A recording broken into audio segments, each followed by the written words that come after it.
We're live. Good morning. This is the meeting of the Police and Fire Retirement Plan Commission. Today is Tuesday, March 1, 2022. I'm going to call the meeting to order as we do have a quorum. Nikki, could you please announce those of us who are in attendance making the quorum? We have you, the chair, Mr. Joseph Moore. We have Ms. Kadi Sulik. We have the city manager, David Jarrell. We have the HR manager, Tricia Hopkins. We have the fire representative, John Oatley.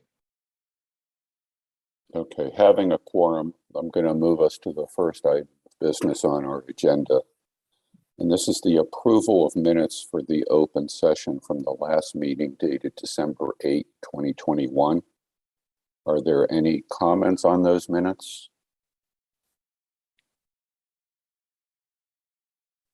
Hearing none, could I have a motion for acceptance of the minutes of December 8, 2021?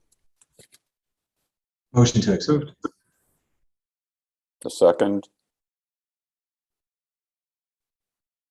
Any discussion?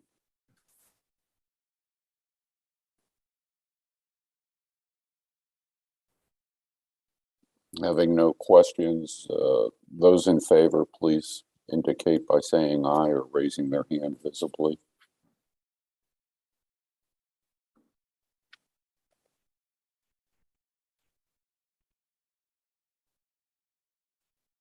Okay, I think that passes the minutes, and we will move on to the next item of business, which is a review of the investment market environment.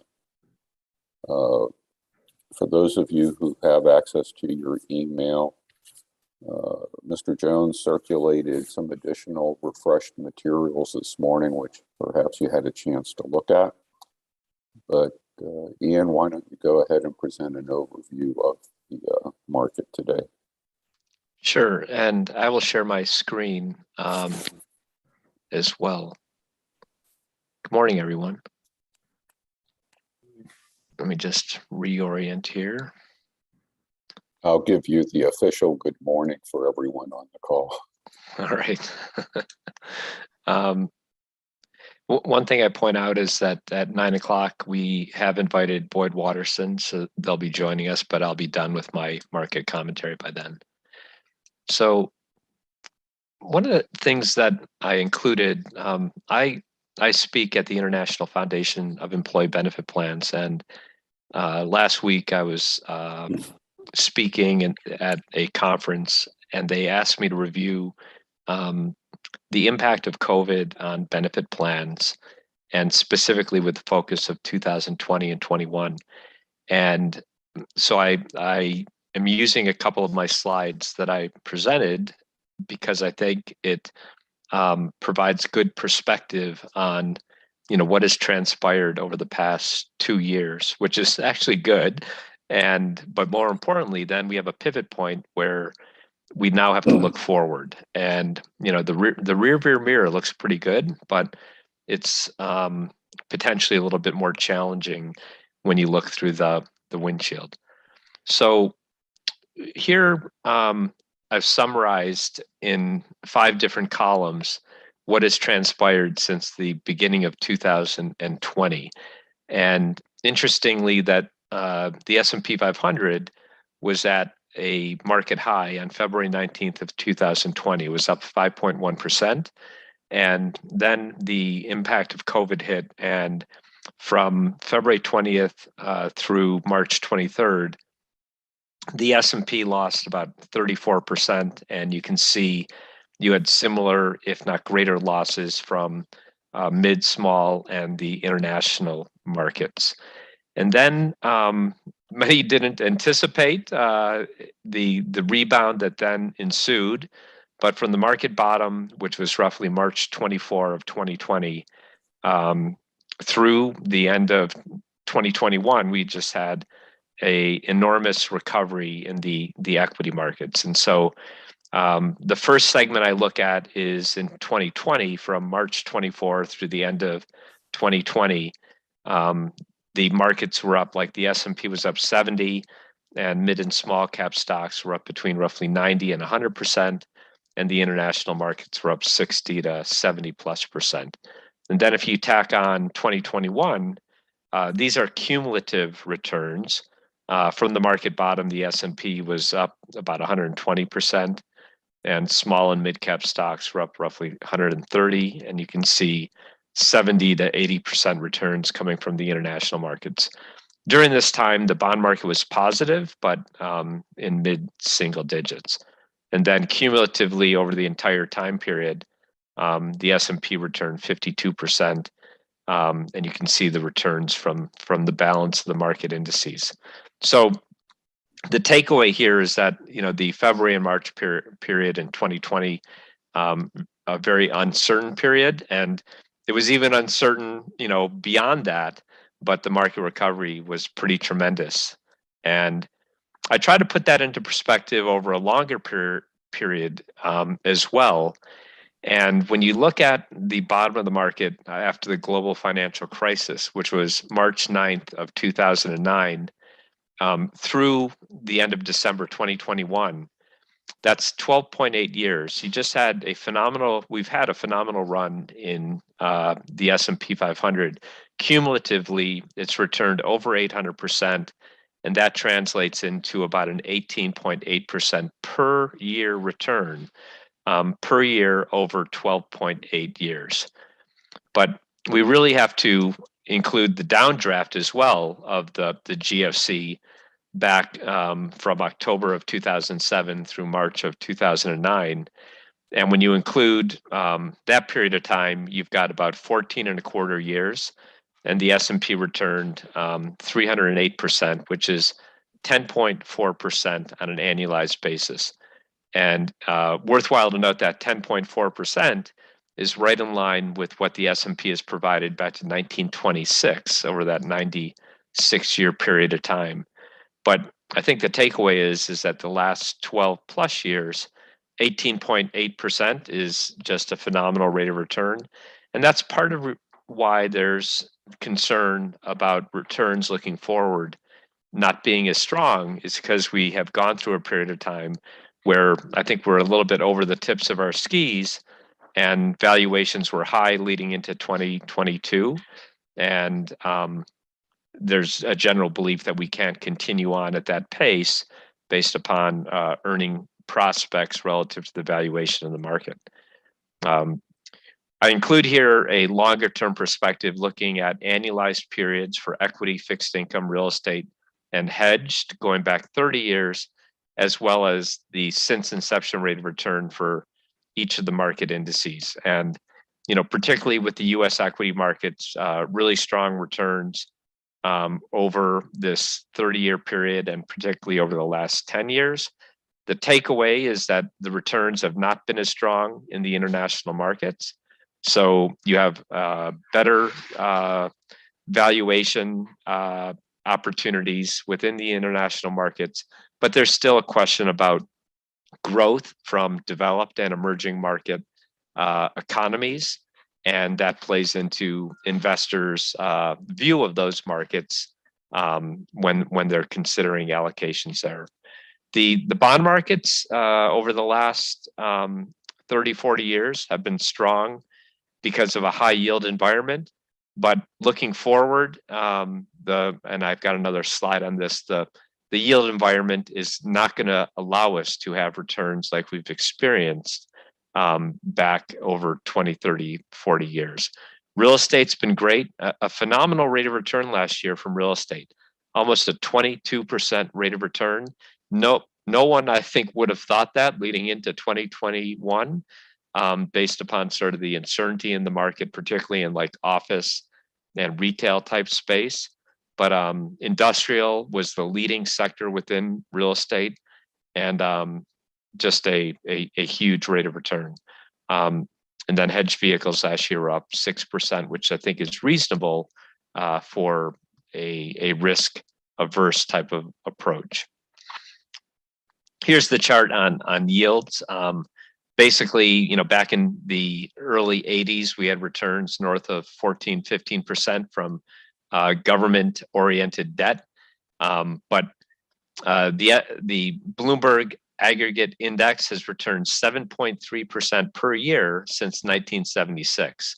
But currently, the index has a yield to maturity of 2.1% and an average maturity of 8.6 years.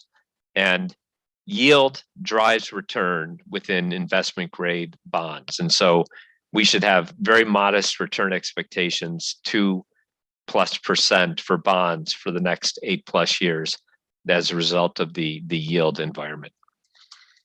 And what this is translated into, though, is very strong performance from defined benefit plans. And here, what I did is I broke down the returns and rankings for the defined benefit plan public fund universe as of December 2019, then March of 2020, which was sort of the market bottom, and then December 2020, which reflects part of the recovery, and then December of 2021. And you can see we had decent returns at the end of 2019. The March of 2020 returns show historic averages, which are below the actuarial need in general. But then if you tack on the end of 2020, pretty strong returns as of that period, and even stronger returns when you look at December 31st, 2021. So it's sort of ironic that defined benefit plans in the public fund space are better funded at the end of 2021 than they were leading into 2020. So it's hard to say that the pandemic has benefited public defined benefit plans. And that is because there's a tremendous amount of stimulus that the government has thrown at the market, and the ensuing, correction that we saw in equities, driven by the demand for equities over the low interest opportunities within fixed income. The big question is, though, looking forward. So the red lines here are the historic averages, which I detailed for public equities in the US and fixed income. Down below are what are called the capital market assumptions for equities and fixed income. And in general, firms like mine that make projections into the future believe that the capital markets, equities, fixed income, will have lower returns relative to their historic averages. And you can see the projections for alternatives, which are competitive with equities, in generally better than fixed income. And that is, to a large extent, why alternatives have been embraced, because of the lower projected returns from the traditional equity and fixed income markets. And so, the question is, what if these capital market assumptions are accurate? And later on in the agenda, we're actually going to go over what I call an asset allocation review. And we will show the mix of the current allocations and some other options to consider. But in general, when you mix returns which are below their historic average, the product is a potential return which comes up shy relative to the actuarial need. I'm going to pause just for a second to see if there's any questions on what I just presented. Okay. So when I was putting material together, being the March 1st, I could have focused solely on December 31 because things look pretty good as of December 31. So I have a smattering of results. I've got December 31, I've got January 31, and then I put a market update in as of the close of business yesterday. So you can see the returns as of February 28th. But, needless to say, based upon what I just presented you, the backdrop as of December 31st looked really strong, with double-digit returns coming from US equities, a double-digit return from developed international, returning better than 11%. But the emerging markets were more challenging, largely driven by what had transpired with regulatory reform within China. And you can see the EM benchmark was negative 2.5%. and then a challenging environment with fixed income because of a rising interest rate environment. The aggregate index, which is investment grade U.S. bonds, down about 1.5%. The bright spot was corporate high yield bonds, which were actually up 5.25%. But in general, the bond market was more challenging in the investment grade space because of rising interest rates. And then when I sent out the materials about a week ago, I included the market environment as of February 23. And you can see the challenging results year to date as detailed with negative results. It's sort of interesting that, with what has transpired over the past week, and this is why it's really hard to time the market and determine when to be in and when to be out. But it's sort of ironic that over the last 5 days, we've had positive returns from U.S. equities. And it certainly doesn't feel like that, but returns have been better over the past 5 days. And the returns year to date are less as of close of business yesterday than they were a week ago. Sort of ironic based upon what we're dealing with on a global basis.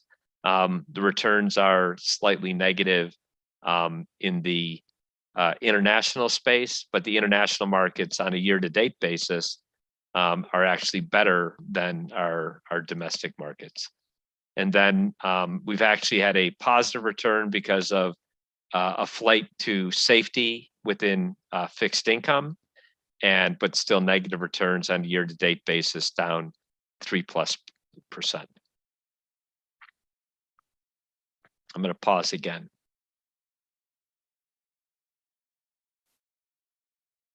Joe, I'm going to pivot to the plan detail. That's fine. And do we stay open or? Well,